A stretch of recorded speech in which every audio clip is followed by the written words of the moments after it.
So I just got this new brushless Ryobi toolkit.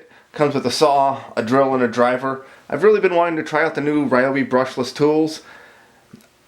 The impact driver is a lot shorter and better. The skill saw should have more power. I'm not too excited about the drill, but it'll be fun to test out on the inertial dyno. This also comes with the new plus HP batteries. So anyway, let's get this box open.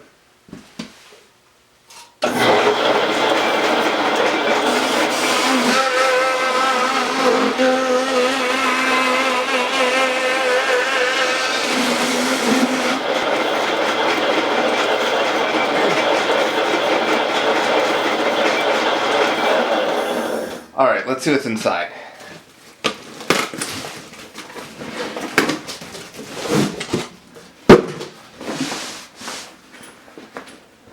So, inside we have the impact driver, the drill, shorter than the other drill, it's more compact. We have circular saw.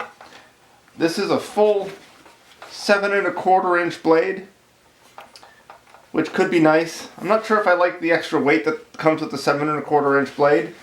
And it comes with a battery charger, the HP battery, and where is it in here? The small battery. So once again, not enough batteries for this many tools. But I've got bunches of batteries, so it should be fine. So anyways, I'm going to test these things out and let you guys know what sort of, how they perform. Whether or not they are any better. So I'm going to test out the new brushless saw that I got and compare it to the old non-brushless Ryobi saw I got a while ago. I'm cutting a micro lamb leftover piece that I had. It's 14 inches wide by 1 3/4. So probably the largest type of material, or largest, most consistent material you'll be likely to cut. Let's see how this is the original one with a Ryobi standard 4 amp hour battery, not HP battery. See.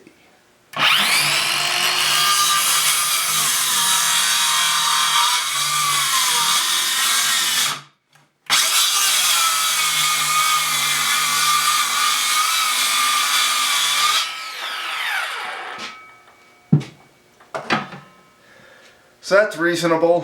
One thing the new saw is supposed to have is a blower to blow away the dust so you can see your line. So I'm gonna see if that works. So same battery in the brushless saw.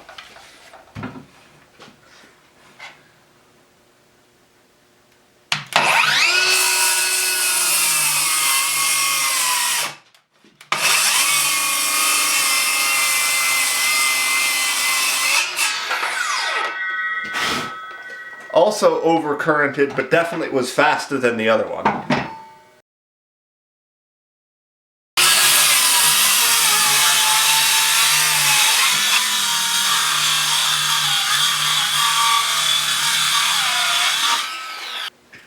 So how does the Ryobi brushless compare to my old saw? This is my go-to saw. It's an old Black & Decker 7 inch, 10 amps. I don't know how old it is. It's pretty ancient. I got it for like 20 bucks on eBay. So, but it's been a good saw. Yeah, it's not the most powerful thing, but it works. So let's see. It's got a fairly new blade.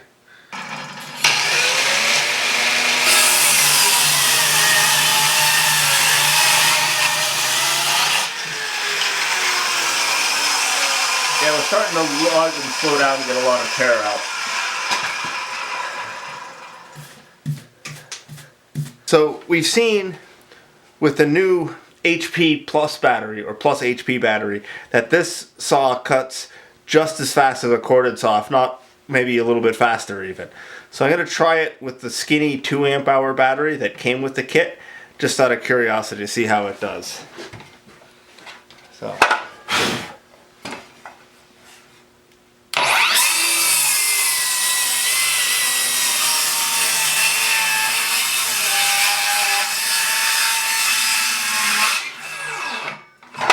So that was decent. It's still bogged down some. So here I have my 2 Ryobi cordless saws. This one's the new brushless saw I have, and this is the old brushed saw that I got a while ago. So I'm going to take these 2 apart and show you how different the insides are. This one should be a lot simpler than this one, but we'll see how they look. Here's the inside of the brushed saw. You can see it's pretty darn basic. We just have a big old switch, no bellows on the switch, which is not ideal. Just a lead up to there, no speed control, no nothing, just a big motor and a gearbox attached to the thing. You can see it's been sucking in dust. So this gearbox, half of it's plastic, half of it's metal, and see this, the dust buildup? That's been oozing grease. Or losing something. So that's just slightly greasy down there. Not much, but some of the lube has come out through that seam. So that's not very good. So here's the gearbox for the brushed saw.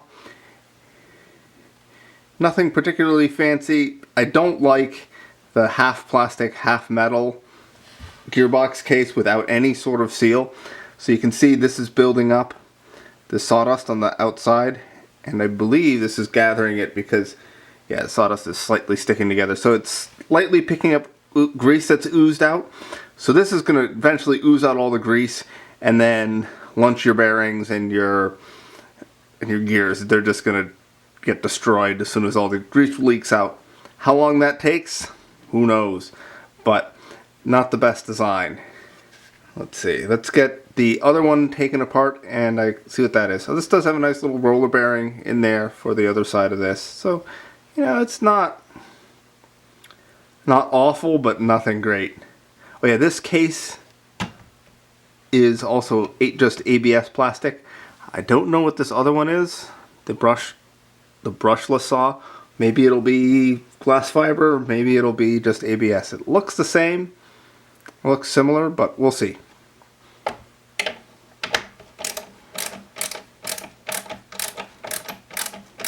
So if you're going to take your brand new brushless Ryobi saw apart, you need to take out this battery thing, and then underneath there's 3 more screws that hold the case together. So thankfully I didn't pry too hard. I could feel it was hung up at the handle side. So this is once again ABS. The switch, that's okay. So I would guess that this switch does the light and this switch does the brushless motor. So let's see. This not a great switch arrangement. These are soldered on. It's just a micro switch with no bellows or anything. So yeah, pretty cheap trigger. So this switch will probably go, but this is probably a jelly bean part, so you can probably get a new one of those. And it doesn't really switch any current because all that's done up by the brushless motor. So let's see, let's get this the rest of the way apart. So here's the rotor for the motor. You can see it's got a pretty anemic fan on it. That's not going to blow a whole lot of air, which explains why the little chip blower thing is pretty terrible, because this is the fan they're relying on. So this saw is probably going to get pretty hot if you do a lot of cut after cut, because this isn't going to move a lot of air, that fan. I know it's going to be spinning, at a gazillion RPM, but it's not very big. So here we have the outside of the DC motor. Trying not to drop the screws everywhere. Let's see, let's get that to focus. So these windings don't look all that great. They're not very neatly done. The wires are a little crisscrossy. Like that one's pretty neat, but this one's a little sloppy. There's no strain relief or any potting or anything on those, so that's not great. The whole brushless control board's up here with the heatsink on it. So I'm not going to try to take that apart because I'm not going to learn anything, but it's all attached to the back of the motor. And this, since it's just one speed all out, it just runs full speed. So there's no, it will have a feedback loop, but it doesn't need any variable speed. It's just all or nothing. See how many times around, how fast this motor is going. So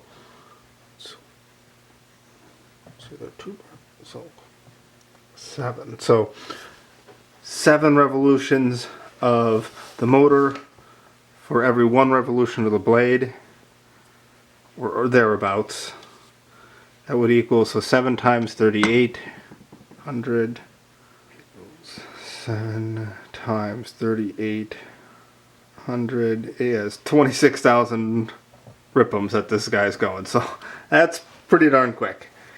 So let's see. Yeah, that's right. I'm gonna take the blade off and see if we can get into the. Here's the gearbox. We have a gear. This one actually uses bevel gears. And interestingly, both sides of this gearbox are plastic. Despite looking like metal, that had me fooled. That is plastic. This is painted plastic here. Because yeah, it's the same material as the blade guard, which is plastic. So, plastic gearbox. A lot of grease. No sealing for the grease, but being plastic on plastic, it might be better than plastic on metal. Yeah, there's our pinion.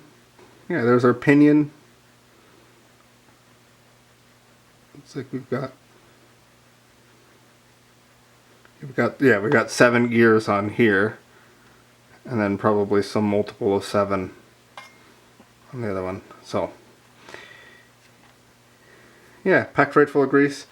So let's get this thing back together again, and hopefully it works. Once again, another little needle or roller bearing there, straight rollers, whatever you call that type. And this whole blade guard assembly is attached to the bearing thing. So I thought this mechanism for the blade guard would be separate, but it appears it's all.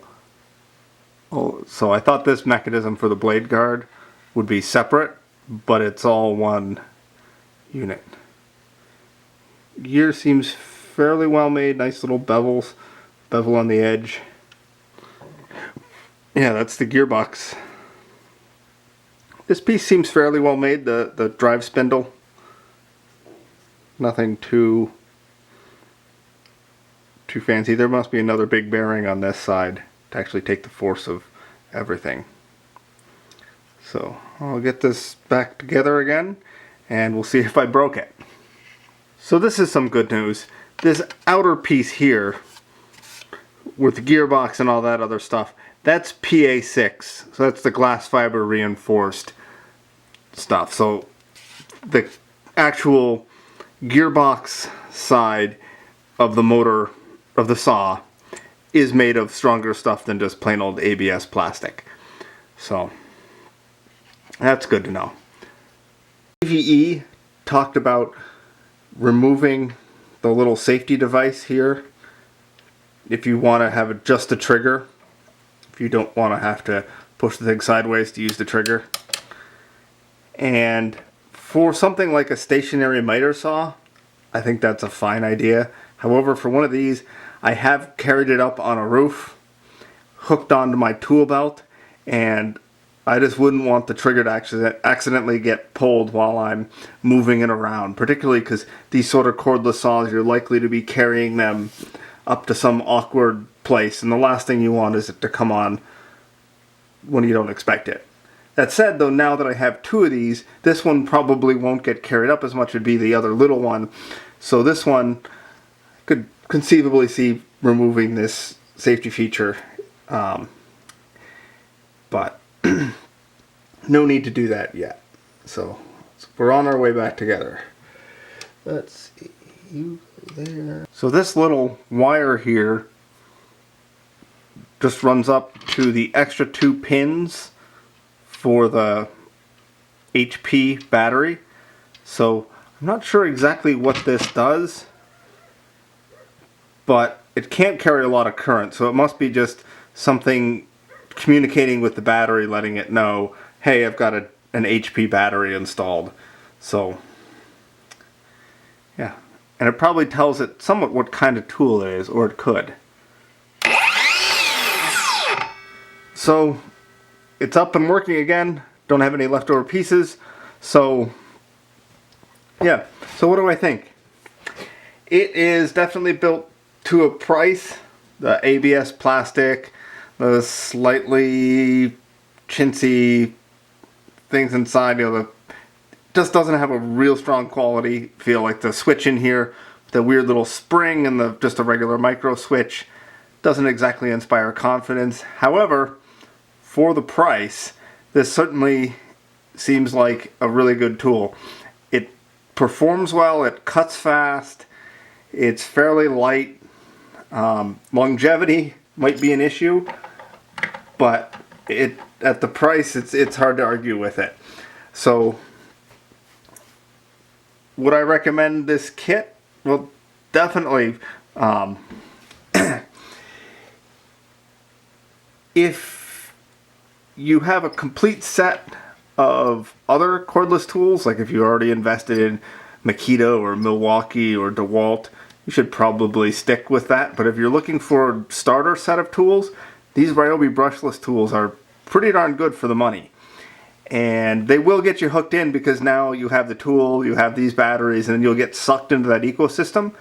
And if you happen to be already stuck in their ecosystem like I am, it's an even better deal, because I already have a whole bunch of batteries and chargers and other tools that all work with this stuff. So I'm happy with the brushless stuff. Yeah, particularly this saw is quite a bit more powerful than the other saw. And the other saw was definitely usable, but this is certainly a step up. So, well, if you like this video, I hope you'd consider subscribing to my channel. I don't have very many subscribers right now, so any little bit will be a great help to the channel. So if you really, really like the channel and want to support me, I have a Patreon account set up. And if you don't want to do that, I hope you'd at least consider subscribing to the channel. Thanks.